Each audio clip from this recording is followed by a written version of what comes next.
नमस्कार मित्रांनो, आज आपण कुर्जर करून सामानगड गडिंग्लज तालुक्यातील कोल्हापूर जिल्ह्यातील श्री रामचंद्र प्रभूंनी वास केलेल्या सामानगडावर प्रवासासाठी चाललेला आहे. तर आजचा प्रवास खास आहे आमच्यासाठी आणि तुम्हाला एवढं जबरदस्त निसर्ग दाखवणार आहे आम्ही. जणू काय आम्ही स्वर्गच दाखवणार आहे तुम्हाला. त्यामुळं अजून आपल्या चॅनलला कोण सबस्क्राईब केलं नाही सर्वांनी सबस्क्राईब करून घ्या. आणि ह्यो बघा आम्ही जाताना वाटेत लागलेला हा तेरणीचा तलाव. जबरदस्त तलाव आहे आणि सकाळी पहाटे 5 वाजता जर तेरणी तलावावरनं तुम्ही फिरायला जात असाल तर मोठमोठी मासं उड्या मारताना पाहायला भेटतील. आणि ह्यो तेरणीपासून पुढं हलकर्णीकडे जाताना हा निसर्गरम्य वातावरण तुम्हाला थोडंसं दाखवावं वाटलं, कारण की हा स्वर्गातलाच एक भाग आहे. आणि हा स्वर्गातला भागाचा तुम्हाला असा व्हिडिओ कुणी अजूनपर्यंत तर करून दाखवलेला नव्हता, म्हणून मी एक ट्राय केलं गाडीत बसून मस्तपैकी. कारण की आम्ही चाललोय सामानगडला अभिषेक लावण्यासाठी काकांच्या पोरांचं. मग आम्ही आता जाताना तुम्हाला काहीतरी दाखवायला पाहिजे ना, सामानगडला चाललोय म्हटल्यानंतर. कारण की निसर्ग एवढा खतरनाक आहे, जणू काय स्वर्गच आहे. स्वर्गातलं भाग तुम्हाला दाखवण्याचं माझं कर्तव्य होतं, माझी जबाबदारी होती, म्हणून जाता जाता दाखवलं. आणि आम्ही येऊन पोचलेलो सामानगडमधील भीमशाप्पा मठ या ठिकाणी. आणि ह्याच मंदिरात आपण अभिषेक लावणार आहे. आणि इथं थोडंसं खाली गाडीतनं उतरतो आणि मग तुम्हाला निसर्ग दाखवण्याचा प्रयत्न करतो. कारण की ह्यो बघा, हे नुसतं एक कोपरा दिसतोय आणि आता चालू झाली बघा हे निसर्ग. जणू काय स्वर्गात आल्यासारखं फील व्हायला लागले मला. जर कॅमेऱ्यात जेवढं तुम्हाला दिसायला लागले त्याच्यापेक्षा आपल्या प्रत्यक्ष डोळ्यांनी जबरदस्त दिसतं. तुम्हाला जमत असेल तर ह्या पावसाळ्यात एकदा अवश्य तिथे व्हिजिट करा. आणि आपले मॅडम फोटो काढा म्हणून आग्रह करायला लागले. छत्री घेऊन थांबलेत बघा, छत्री घेऊन फोटो काढून घेणार आहे. तर आधी तिचा फोटो काढूया, मग आतला सगळं दाखवतो तुम्हाला. आता आपला फोटो सेशन कंप्लीट झाला, साहित्य वगैरे गाडीतलं सगळं काढून ठेवलं. मग नंतर म्हटलं तुम्हाला भीमशाप्पाजांचं थोडंसं दर्शन करून द्यावं म्हणून कॅमेरा घेऊन आलो. तर आमची भक्ती डांगे आणि चिन्नू हे दोघांनी मिळून मोबाईल घेऊन देवाचं फोटो काढून घ्यालते. मग तुम्हाला सुद्धा आम्ही दर्शन करून द्यायचा प्रयत्न केला. मग इकडे गप्पा गोष्टी चहा वगैरे चालू झालेला आहे आमच्या आजोबाच्या पिलावळीचं. मग त्यानंतर तुम्हाला बाहेरचा हा सुंदर असा नजारा मगाशी गडबडीत फास्टमध्ये दाखवलेला, आता स्लो मोशनमध्ये दाखवण्याचा प्रयत्न करत आहे. तर बघून घ्या, मोठमोठी झाडं, पाऊस आणि ढगाळ वातावरण, जंगल. आणि ह्या जंगलाच्या मधोमध एक असं मंदिर. खरोखर ह्यो जबरदस्त नजारा तुम्हाला पाहायला परत नाही भेटणार मित्रांनो. त्यामुळे अजून चॅनलला सबस्क्राईब केला नसाल तर सबस्क्राईब करून घ्या. आणि इकडं लक्ष्मी देवीला नैवेद्य देण्यासाठी सगळी मंडळी गेलेले आहेत. आणि तिथं बायका चार मिळाल्या म्हटलं की काहीतरी गप्पा गोष्टी नक्की असतातच. त्यामुळे त्यांनी काहीतरी गप्पा गोष्टी करायला लागल्या. आता दाखवतो बघा झूम करून इथनं. आहे का हसायला लागल्या गप्पा गोष्टी चालू आहे त्यांचं ते, कारण की पर्सनल काहीतरी बोलायला आल्यात म्हणून मी म्यूट केलेला आहे, दाखवणार नाही ते तुम्हाला आवाज. आणि इथं पण मला बघितलीत लांबनं आणि बोलवलीत बघा, इथं पण माझा फोटो काढ म्हणून सांगायला लागलेत. आता फोटो देवासमोर थांबून काढून घ्यायचं का साईडला थांबून, तुम्हीच सांगा. तर इकडे मजा बघा, इकडे पाऊस चालू आहे. आम्ही जिथं आहे तिथं पाऊस चालू आहे आणि ते पुढं पांढरं दिसते बघा, झूम करून दाखवलं तिथं पाऊसच नाही. मी इथं पाऊसच नाही असं का म्हटलो, तर ह्या वर्षी थोडं आगळा वेगळा पाऊसच चालू आहे. कारण की मे मध्ये पावसाळा जोरात पडला आणि पावसाळ्यात पाऊस कुठं गायब झाला. आणि आता गेले 3 दिवस झालं मुसळधार महाराष्ट्रभर नाही जगभर सगळीकडे पाऊस चालू झालेला आहे. तर इथनं तुम्हाला मी झूम करून काय दाखवतोय, तर इथं एक टॉवर आहे बघा मधोमध, इथनं सप्पय स्पष्ट दिसत नाही. तर तेच आता आम्ही वरती हनुमान मंदिरला चाललेलो आहे.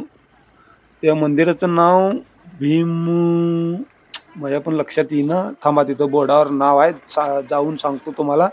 आणि इकडे गायी जनावर चारणाऱ्यांचं तर मजाच मजा हो, कारण की रोज स्वर्गात फिरणं म्हणजे काय हे बघा. आता आमचे सगळे टीम मेंबर्स उतरलेत आणि इथं गंमत काय झाले, खालच्या मंदिरातनं दुसऱ्यांचं छत्री घेऊन आल्यात. आणि ती बाई माझं छत्री नेलीत नेलीत म्हणून छाती आपटून आपटून रडायला लागली म्हणे. मग भाऊ आला आणि ते छत्री घेऊन परत देऊन आला तिथे जाऊन. तर भीम सासगिरी हनुमान देवस्थान आता आतमध्ये एंट्री केले, झेंडा फडका लागले बघा कसं. आणि इथं मॅडम बघा उडी मारून घंटी वाजवली. तर तुम्ही सुद्धा हनुमान देवाचं दर्शन घ्या, आमचं कुलदैवत आहेत. तर खरोखर जबरदस्त असं मंदिर आहे. आणि मंदिरापेक्षा इथं एवढा सुंदर असा स्वर्गरम्य वातावरण आहे. कारण की इथं पिंपळाची झाडं म्हणा किंवा जंगल म्हणा, आणि वातावरण तर एवढं स्वच्छ आणि सुंदर आहे इथं, जबरदस्त आहे मित्रांनो. हे वातावरण दाखवण्यासाठी आज खास तुमच्यासाठी व्लॉग बनवलोय वेळ काढून. कारण की मी तिथं माझ्या फॅमिली सोबत एन्जॉय करायचं सोडून तुम्हाला हे व्हिडिओ इथलं निसर्गरम्य वातावरण दाखवण्यासाठी बनवत आहे आणि त्यामुळे लाईक कमेंट जास्त आले पाहिजेत आणि व्हिडिओ तुमच्या पुरतं मर्यादित ठेवू नका. जास्तीत जास्त लोकांपर्यंत शेअर करा आणि खरोखर इथला हा स्वर्गरम्य वातावरण तुम्हाला कसा वाटला कमेंटमध्ये आम्हाला सुद्धा कळवा आणि व्हिजिट करायचा असेल तर गडिंग्लज तालुका, कोल्हापूर जिल्हा, सामानगड. इथं गड किल्ला पण आहे, फोर्ट आहे. तुम्हाला ते आज दाखवू शकलो नाही. परत इथं नैवेद्य घेऊन तिकडे शिवमंदिर आहे, 12 ज्योतिर्लिंग धाम शिवमंदिर. तिकडे जाण्यासाठी मी आग्रह करत आहेत.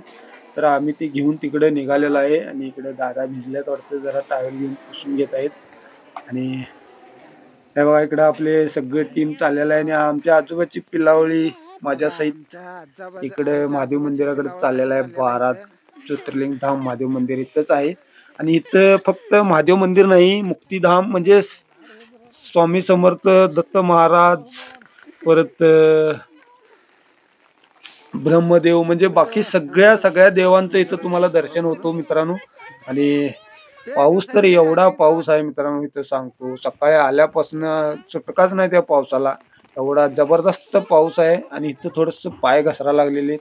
तरी खतरनाक जागा आहे इथं, एक भगद्यात गेल्यासारखंच वाटतंय आणि इथं प्रभू श्री रामचंद्रांनी वास करून गेलेला आहेत मित्रांनो. त्यांचं इथं मूर्ती सुद्धा आहे, हनुमान, राम, सीता आणि बाकी इथं महादेव ते वरती आहेत, राम, लक्ष्मण, सीता आणि हनुमान आणि खालती महादेव मूर्ती आहे. आणि इकडे सगळीकडे हे बघा हे दिसा लागले, इकडे प्रत्येक ठिकाणी प्रत्येक देवाचं इथं वास आहे आणि तुम्हाला इथं 12 ज्योतिर्लिंग धाम पण पाहायला भेटतील. बघा आता एक एक दाखवतो बघा तुम्हाला. हे बघा 1 2 3 4 इकडे बाकीची इकडे आहेत, दाखवतो थांबा. 5 6 7 8 ज्योतिर्लिंग धाम दाखवले. हे ते विष्णू आहे बघा. 9 10 11 आणि एक 12 ज्योतिर्लिंग आहे तिथं. आणि तिथं नंदी महाराज आहेत, परत स्वामी समर्थ आहेत. स्वर्ग स्वर्ग स्वर्गात आल्यासारखं वाटतंय मित्रांनो, इथं स्वर्गात आल्यासारखं.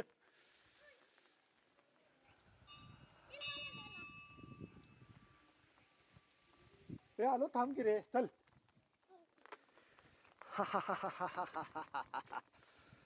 पप्या कसं वाटालंय?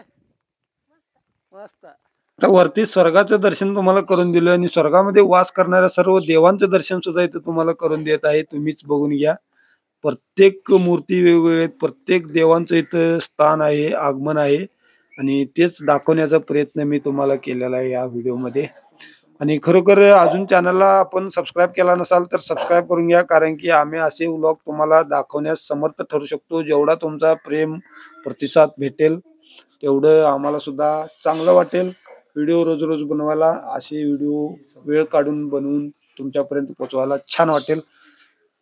तू भिवू नकोस, मी तुझ्या पाठीशी आहे म्हणत श्री स्वामी समर्थांनी आपल्याला दर्शन दिलेलं आहे.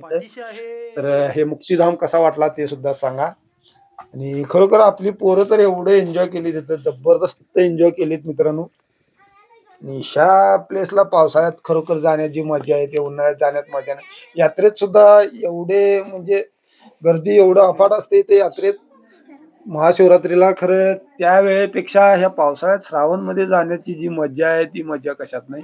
इथं प्रभू श्री रामचंद्र, लक्ष्मणजी आणि सीतामैया, परत वरती त्यांचं तिथं आगमन आहे, स्थान आहे आणि त्याच्याच खालती बरोबर परमेश्वर म्हणजे शिव पार्वतींचं मूर्ती आहे, इथं बघू शकता लिंग. आणि या देवाचं दर्शन श्रावणच्या सोमवारी तुम्हाला मी केलोय आणि तुम्हाला दाखवत आहे मंगळवारी. तर मित्रांनो, हर हर महादेव लिहायला विसरू नका. कमेंटमध्ये सगळ्यांनी जय श्रीराम, हर हर महादेव सगळ्यात जास्त कमेंट आले पाहिजेत मित्रांनो. तर खरोखर हिथं आता वरती सगळ्यांनी आलीत आणि सगळी म्हणायला लागलीत आमचा सुद्धा इथनं एक फोटो होऊ दे. मग परत इथे एक फोटो सेशन झाला. फोटो सेशन झाल्यानंतर परत आम्ही सगळी एन्जॉय करून मस्तपैकी निघालो. बघा आता खालती अजून आम्हाला चाळोबा मंदिराकडे जायचं आहे. तर इथनं आता सगळ्यांचं फोटोशूट वगैरे काढल्यानंतर सगळी निघालीत आणि कोणीही म्हटलं नाही मला कंटाळा आले हा शब्द इथं आज ऐकायला भेटलं नाही. आणि सकाळी आलो त्यावेळेला इथं एवढं गर्दी नव्हतं हनुमान मंदिरात आणि आता बघा तिथं जाऊन येईस्तोवर किती गर्दी झालेला आहे. आणि आम्ही आता 11 वाजता इथं आलोय तर एवढं गर्दी आहे. नंतर 11च्या पुढे किती गर्दी होईल बघा. आणि आम्ही आता चाललेला आहे बघा. मागाशी होतो खालती भीमशापा मठमधनं. भीमशापा मठचं दर्शन बघा अनेकदा घ्या इथनंच, कारण की आम्ही आता चाललोय खालती चाळोबाकडं. हे चाळोबाचं मंदिर आलेलं आहे बघा इथंच. आणि पाऊस काय, पाऊस सुट्टी देईना मित्रांनो. एवढं पाऊस पडायला लागले, एवढं पाऊस पडायला लागले काय सांगायचं काम नाही. हे बघा इथं पाऊस सुट्टी नाही. इथं मंदिरात सगळीकडे पाऊसच पाऊस. हे माणूस कोपऱ्यात दिसले बघा ते पाणीच काढायला लागलं मंदिरातलं नुसतं. तर इथं चाळोबांचं दर्शन सुद्धा तुम्हाला करून द्यायचं म्हणून इथं थोडंस व्हिडिओ बनवलंय. हे पण पाहून घ्या आणि कमेंटमध्ये नक्की कळवा मित्रांनो कोण कोण इथं व्हिजिट केलेलं आहे. आणि कोणाला ह्या स्पॉटला व्हिजिट ही व्हिडिओ पाहून करावं असं वाटायला लागले त्यांनी सर्वांनी कमेंट करा, कारण की खरोखर हे स्वर्गच आहे मित्रांनो.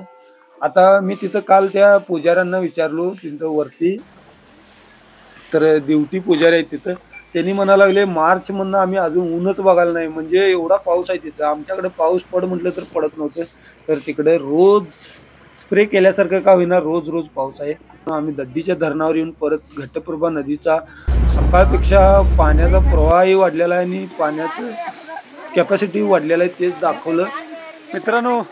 इथं आपलं आजचा व्लॉग संपलेला आहे. आणि आजचा हा व्लॉग कसा वाटला कमेंटमध्ये नक्की कळवा. आणि भेटूया परत अशाच एखाद्या नवीन व्लॉगमध्ये. अजून कोण सबस्क्राईब फॉलो केलं नाही सगळ्यांनी सबस्क्राईब फॉलो करून घ्या आणि कमेंटमध्ये नक्की कळवा. राम राम.